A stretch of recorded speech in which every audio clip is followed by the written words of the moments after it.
सात समुंदर की ये कहानी पढ़ते हैं हम लोग साथ साथ, पढ़ते हैं हम लोग साथ साथ, और इसे कंप्लीट भी करेंगे साथ साथ एंड इसे समझेंगे भी साथ साथ। तो आज की हमारी कहानी है एक 37 ईयर ओल्ड बिजनेसमैन की, जो अपनी फैमिली के साथ वर्ल्ड टूर पे निकलता है थ्रू अ शिप, यानी उन्हें 7 समुंदर पार करके वर्ल्ड टूर करना था। तो आखिर ये फैमिली कौन कौन सी प्रॉब्लम फेस करते हैं इस जर्नी में एंड क्या ये अपनी जर्नी को कंप्लीट कर पाएंगे। सो आज हम लोग पढ़ने वाले हैं हमारे हॉर्नबिल बुक का chapter number 2, we are not afraid to die if we can all be together, जिसके ऑथर है Gordon Cook and Alan East. तो आराम से जुकुमुकु बैठो एंड 3D एनिमेशन का मजा लो, क्योंकि इस वीडियो को देखने के बाद एग्जाम में तो इस चैप्टर से फुल मार्क्स ले आओगे आराम से। तो चलो शुरू करते हैं चैप्टर को। उससे पहले हम लोग समझते हैं एंड मिलते हैं हमारे चैप्टर के सबसे इंपॉर्टेंट कैरेक्टर से। हेलो दोस्तों, मैं हूँ तुम्हारे चैप्टर का सबसे मेन कैरेक्टर एंड मैं तुम लोगों को ये चैप्टर नरेट करूंगा, यानी कि समझाऊंगा। हाय, मैं हूँ मैरी, तुम्हारी नरेटर की वाइफ। हे, मैं हूँ जोनाथन एंड मैं तुम्हारे नरेटर का बेटा हूँ। हेलो गाइस, मैं हूँ सुजैन, जोनाथन की बहन। सो ये थे हमारे चैप्टर के सबसे मेन कैरेक्टर। सो चलो चैप्टर को शुरू करते हैं। अब नरेटर, जो कि 37 ईयर ओल्ड एक बिजनेसमैन थे, वो हमें इस चैप्टर को ये बोलते हुए स्टार्ट करते हैं कि जुलाई 1976 में मेरी वाइफ मैरी, मेरा 6 साल का बेटा जोनाथन, मेरी 7 साल की बेटी सुजैन, हम लोग चारों प्लाईमाउथ इंग्लैंड से शिप के वर्ल्ड टूर पे निकलते हैं, जो कि कैप्टन जेम्स कुक ने 200 सालों पहले कंप्लीट किया था। मैंने और मेरी वाइफ ने 16 सालों तक इसके लिए ट्रेनिंग किया एंड अपने आप को प्रिपेयर किया था। हमारा शिप का नाम वेव वॉकर था, जो कि 23 मीटर लॉन्ग था एंड उसका वेट 30 टन्स था। हमने इसकी टेस्टिंग में कई महीने बिता दिए एंड इसे रफेस्ट वेदर में टेस्ट किया। हमारे प्लान जर्नी का 3 साल बहुत अच्छा गुजरा। हमने 1,05,000 किलोमीटर बिना कोई दिक्कत के पार किए, जो कि था वेस्ट कोस्ट ऑफ अफ्रीका से केप टाउन तक। अब ईस्ट में आगे बढ़ने से पहले हमने 2 crewmen, American Larry Wigle and Swiss Herb Sizzler को रख लिया, ताकि वो हमारी हेल्प करे वर्ल्ड की roughest sea, that is southern Indian Ocean को टैकल करने में। आगे बढ़ने के दूसरे ही दिन मौसम बहुत ख़राब हो जाता है, बहुत ज़ोर ज़ोर से विंड चलने लगती है एंड ये फ्यू वीक्स तक कंटिन्यूसली चलती है। विंड की मुझे कोई भी चिंता नहीं थी, लेकिन वेव्स की जो साइज़ थी वो 15 मीटर्स तक ऊंची थी, जो डराने वाली थी। दिसंबर 25 तक हम 3,500 kilometre east of Cape Town पहुंच गए थे। खराब मौसम के बावजूद हमने क्रिसमस बहुत ही अच्छे से सेलिब्रेट किया। हम होप कर रहे थे कि मौसम न्यू ईयर तक और अच्छा हो जाए, और मौसम चेंज भी होता है, लेकिन हमारे बुरे के लिए 2 जनवरी को वेव्स बहुत ऊंची बनने लगी। हम लोग छोटा सा स्टॉर्म जिप यूज कर रहे थे, फिर भी बहुत तेजी से आगे ट्रैवल कर रहे थे, दैट इज 8 नॉट्स की स्पीड पे। जिप बेसिकली एक ऐसा पार्ट होता है जिससे बोट की स्पीड कंट्रोल होती है। इसकी फोटो आप स्क्रीन पे देख सकते हो। एयर की साउंड से हमारे ईयर्स में पेन हो रहा था। हमने सारे जिप्स नीचे कर लिए थे ताकि बोट की स्पीड कम हो जाए। हमने लाइफ राफ्ट तैयार कर ली, लाइफ लाइन्स अटैच कर ली, ऑयल लगा लिया एंड लाइफ जैकेट पहनकर वह सिचुएशन के लिए तैयार हो गए थे हम लोग। अब 6 PM के अराउंड सी बहुत साइलेंट हो गया, विंड स्पीड बहुत घट गई और अचानक मौसम पूरा डार्क हो गया, और ये शांति तूफान से पहले वाली शांति थी। अब मुझे बहुत ज़ोर से आवाज़ आती है। मुझे लगा कि ये क्लाउड की साउंड है जो हमारे तरफ आ रहा था, लेकिन मैं रियलाइज़ करता हूँ और डर जाता हूँ कि ये तो क्लाउड है ही नहीं, ये तो एक बहुत बड़ी वेव है जो कि हमारे तरफ आ रही थी। इस वेव की साइज डबल थी कंपेयर टू नॉर्मल वेव्स। ये वेव डायरेक्ट हमारे शिप से टकराती है एंड जोरदार धमाका होता है। मेरा सर जोर से जाकर व्हील में टकरा जाता है एंड मैं बेहोश होने वाला होता हूँ एंड डायरेक्ट उस समय पे मैं सीधे पानी में गिर जाता हूँ शिप से।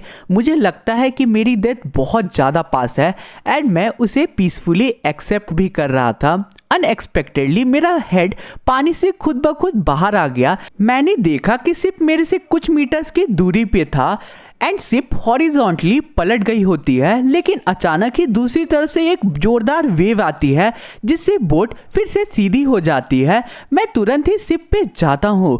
वेव्स के कारण शिप इधर उधर टॉस हो रहा होता है, जिसके कारण मेरी लेफ्ट रिब्स क्रैक हो जाती है, मेरे दांत टूट जाते हैं एंड माउथ ब्लड से भर जाता है। लेकिन एनी हाउ मैं शिप के व्हील को संभालने लगता हूँ ताकि बोट बैलेंस्ड रहे। अचानक मैरी आती है और चिल्लाते हुए बोलती है, हम डूब रहे हैं, डेक टूट गया है, शिप में पानी भर रहा है, व्हील को तुम संभालो, ऐसा नरेटर बोलते हैं और वहां से चले जाते हैं अंदर की तरफ। वहां मैं देखता हूं कि लैरी एंड हर पागलों के जैसे शिप से पानी निकाल रहे होते हैं। Clothes, crockery, charts, tins, toys, ये सारी चीजें पानी में फ्लोट कर रही होती है। फिर मैं बच्चों की केबिन में जाता हूं और पूछता हूं, क्या तुम लोग ठीक हो? बच्चे रिप्लाई करते हैं, हाँ। सुजैन बोलती है, लेकिन मेरा माथा दर्द कर रहा है और माथे में एक बम्प दिखाती है, यानी उसके आई के ऊपर का जो सर था वो फूल जाता है। वो बोलते हैं कि मुझे उस समय ये देखने का टाइम नहीं था कि उसे कितना चोट लगा था। हैमर, स्क्रू एंड एक स्ट्रॉन्ग कपड़ा जिसे कैनवा बोलते हैं, उसे लेकर मैं शिप में ऐसे पार्ट्स में गया जहाँ पे पानी आ रहा था एंड मैं उसे रिपेयर करने की कोशिश करता हूँ एंड उस कोशिश में मैं कुछ हद तक सक्सेसफुल भी होता हूँ। लेकिन प्रॉब्लम और ज़्यादा बढ़ जाता है जब हैंड पंप जिसे शिप से पानी बाहर निकल रहा होता है उसमें डर्ट फंस जाता है एंड वो बंद हो जाता है। अब शिप में पानी का लेवल धीरे धीरे बढ़ने लगता है। जितने भी शिप में इक्विपमेंट्स थे वो सारे पानी की वजह से खो जाते हैं। लेकिन मुझे याद आता है कि हमारे पास एक इलेक्ट्रिक पंप चार्ट रूम के नीचे रखा हुआ है एंड थैंकफुली वो काम करता है। वो रात बहुत ठंडी थी एंड वो एक एंडलेस नाइट जैसी दिख रही होती है। हमें रेडियो में कोई भी आंसर नहीं मिल रहा था एंड ये ऑब्वियस सी बात थी क्योंकि हम लोग वर्ल्ड के ऐसे जगह पे थे जहां सिग्नल पकड़ना बहुत डिफिकल्ट था। सू यानी कि सुजैन का माथा और ज़्यादा फूल गया था, आइज ब्लैक हो गई थी एंड उसने दिखाया कि उसके आर्म्स में भी बहुत चोट लगी थी। मैंने पूछा कि तुमने मुझे उस टाइम ये क्यों नहीं दिखाया, तो वो रिप्लाई करती, मैं आपको और ज़्यादा परेशान नहीं करना चाहती थी उस समय जब आप हम लोगों की लाइफ बचाने की इतनी ज़्यादा कोशिश कर रहे थे। 3 जनवरी का नया दिन स्टार्ट होता है। पंप्स के चलते शिप में वाटर लेवल कंट्रोल में रहता है एंड 2 आवर के रेस्ट के बाद वो लोग रोटेशन में काम करते थे, यानी कि 2 आवर्स कोई और काम करता था एंड एक जन आराम करता था एंड इस तरह के रोटेशन में वो लोग काम करते थे ताकि प्रेशर किसी एक जन पे ना आए। अब उस बड़ी सी वेव को हिट किए हुए 15 घंटे बीत जाते हैं। हम ऑस्ट्रेलिया जो कि नेक्स्ट टारगेट था वहाँ तक अब शिप को नहीं लेकर जा सकते थे क्योंकि जो शिप की कंडीशन थी वो बहुत ख़राब हो चुकी थी। मैं चार्ट्स को चेक करता हूँ एंड मैं कैलकुलेट करता हूँ कि हमारे सबसे पास 2 आइलैंड थे। उनमें से एक था एम्स्टरडैम जो कि एक फ्रेंच साइंटिफिक बेस था एंड ये हमारा लास्ट होप था सर्वाइवल का क्योंकि हमारा इंजन भी खराब हो चुका था। अब नेक्स्ट डे दैट इज 4 जनवरी का डेट आता है। 36 hours of continuous pumping of water के बाद वाटर लेवल शिप में बहुत कम हो जाती है। मैरी को अब कुछ बिस्किट्स एंड खाने का सामान मिलता है एंड हम लोग 2 दिन बाद मील खाते हैं। 4 PM के अराउंड से ब्लैक क्लाउड शिप को फिर से घेरने लगे। विंड 40 नॉट्स की तेजी में चलने लगती है। मौसम खराब होता है एंड 5 जनवरी को हमारी सिचुएशन फिर से खराब हो गई। मैं अंदर जाकर बच्चों को जैसे ही सांत्वना देने गया कि सब कुछ ठीक हो जाएगा, डरो मत, वैसे ही जॉन यानी कि जॉनथन पूछता है, डैडी क्या हम लोग मरने वाले हैं? तो फिर मैं जैसे ही जॉनथन को आगे समझाने जाता हूँ वो आगे कंटिन्यू करता है, we are not afraid of dying if we all be together, यानी कि हम लोग मरने से नहीं डरते हैं अगर हम लोग सभी साथ मरे, यानी कि अगर आप, मैं, मम्मी एंड सू साथ में अगर मरे तो भी मरने से मुझे डर नहीं लगता क्योंकि हम लोग साथ ही में मरेंगे। एंड यहीं से हम लोगों के चैप्टर का टैगलाइन निकलता है, यानी कि टाइटल निकलता है, we are not afraid to die. ये बात सुनकर मेरे पास कोई भी वर्ड्स नहीं था, यानी कि नरेटर बोलते हैं कि ये बात सुनकर मेरे पास कोई भी वर्ड्स नहीं था। मैं फिर बच्चों के केबिन से निकलता हूँ और मैं सी से लड़ने के लिए उस टाइम पे पूरा तैयार था। मैं बाहर जाकर शिप के आगे के साइड को रिपेयर कर लेता हूँ ताकि शिप के आगे के जर्नी के लिए स्ट्रॉन्ग बन जाए। इवनिंग के टाइम पे मैं और मैरी साथ में हाथ पकड़ के बैठे थे और पानी को देख रहे थे जो शिप में आ रही थी एंड वो धीरे धीरे भर रही थी। हमें लग रहा था कि हमारी एंड बहुत नियर है। वेव वॉकर ने रात का तूफान झेल लिया था। अब 6 जनवरी का दिन आता है। उस दिन विंड काफ़ी शांत हो गया था। मैं रूम में जाकर कैलकुलेट करता हूँ कि हम कहाँ हैं।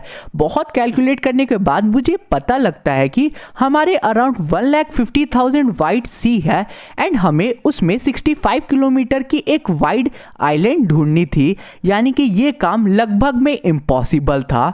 जब मैं कुछ सोच रहा था तभी सू पेन में आती है एंड मुझे एक कार्ड देती है एंड उस कार्ड को देखकर मैं बहुत हंसता हूँ एंड उसमें सू ने थैंक यू लिखा होता है।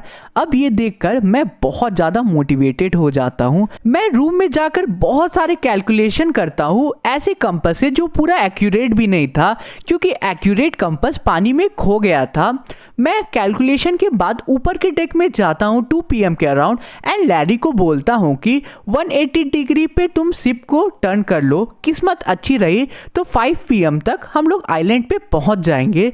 ये बोल के मैं सोने चला गया एंड सीधे 6 PM में उठता हूँ। मुझे लगा कि हम तो आइलैंड अब पार कर चुके होंगे एंड आगे हमें डेडली वेदर को फेस करना होगा। अब उसी टाइम जॉनथन वहाँ आता है एंड उसके पीछे सुजैन होती है और वो बोलता है, क्या मैं आपको हक कर सकता हूँ डैडी? मैंने पूछा क्यों? जॉनथन रिप्लाई करता है, क्योंकि आप दुनिया के best daddy and best captain हो। मैं बोलता हूँ, आज नहीं जॉन, मैं आज डरा हुआ हूँ। सुजैन तुरंत बोलती है, डरने की क्या ज़रूरत है, आपने आइलैंड ढूंढ लिया, हम आइलैंड पहुँच गए हैं। मैं दौड़कर शिप पे जाता हूँ और आइलैंड मेरे सामने था और ये मेरे लिए सबसे ब्यूटीफुल आइलैंड था वर्ल्ड में, क्योंकि इस आइलैंड के चलते अब हम लोग बच जाएंगे। हम रात शिप में आइलैंड के किनारे बिताते हैं एंड सुबह उस आइलैंड के लोग पहुँच जाते हैं हमारे पास में।